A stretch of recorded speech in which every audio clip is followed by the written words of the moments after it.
Hi everyone, you're watching Science of Victory, and we'll continue to review the map Mines with advice from Slide. Today, we'll talk about playing from the northern base.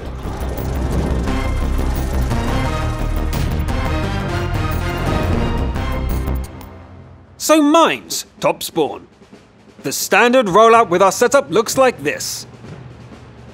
The 90 goes to the hill in F5. Leave one IS-3 and an AMX 5100 on the D5 climb. Place one more IS under the slope in D4. The second 5100 goes to the rock in E4. The T1s scout the flanks. One goes to the bush in C8, the other goes to the F2 island. Those are the positions. Now what to expect from your opponents? Let's review the most common situations like we did last time. For example, this enemy has 2 T1s and 5 heavies, so we easily occupy the hill and observe the enemy vehicle's deployment. Note that the 5100 and E4, if you're up against slow lineups like we are, you can get to this position unseen, so you should send the AMX that spawns closest, so it will get here as soon as possible. When it arrives, it should hide behind a rock and remain hidden for the time being. Another important detail is to note the way that the 90 plays. It should move very carefully on the hill. Some tankers show themselves around the bushes in F6 and often stay there for the entire match. Don't repeat their mistakes. Also, don't forget about the bush on the island in H1.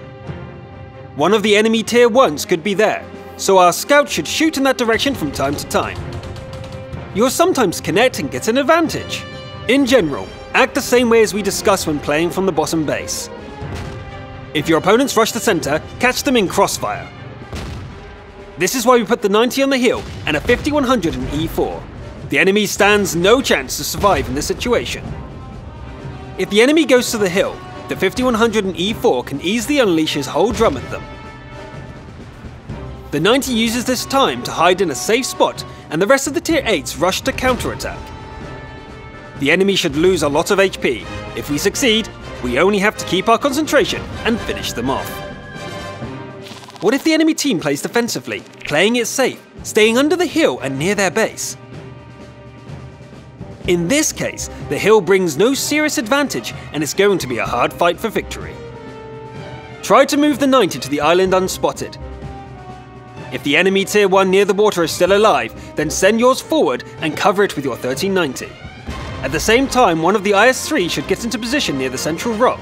From here you can shoot at H1 as well as K4. Another IS-3 and a 5100 should get into position at the hill. When the water is taken, keep your heavies safe and constantly deal damage with the 90. Attack when you have the advantage. And remember, the IS heavy tanks go in first and the 5100s stay behind them, not the other way around. The 5100s must fully unload their drums, then use their HP to cover the IS tanks afterwards. Distribute the damage equally to not lose any tanks. Use science and consistently win. A similar style can be used to battle opponents with TDs. If the enemy has such a vehicle, then they are likely to be entrenched near their base. The most popular TD spots are the bushes in K4 and J6, so take a blind shot at those spots when you can. Don't forget that you can shoot the enemies in F4 to F5 from the bushes in F2. The combat mission is the same. Get an HP advantage, reload the drums, then attack. The question that many ask is, what to do against a mirrored team setup? The initial rollout is the same, but the rest greatly depends on tankers' individual skills. But there are several important tactics that can and should be used. Remember, taking the hill from the top base is easier. In most cases, our light tank will be there first. Thanks to this, you can get into good positions, take better aim, and just close the enemy's path. The last trick is risky, and you should only use it when your IS-3s have good starting positions. In any case, both Soviet heavies go to D4 and aim at E5. If at least one of them hits the target, then the battle is almost already decided. The 90 should easily finish off the enemy light, and then we use our advantage of one extra tier 8. The battle will be harder if their lineup is faster than yours. There is no point in going to the hill in this situation, so the initial rollout differs. One 5100 goes to the ledge, the second under the hill.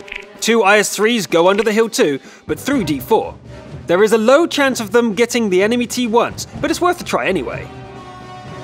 The Tier 1s should go to the flanks as usual, and finally, the 90 goes to the island right away and takes position in D1.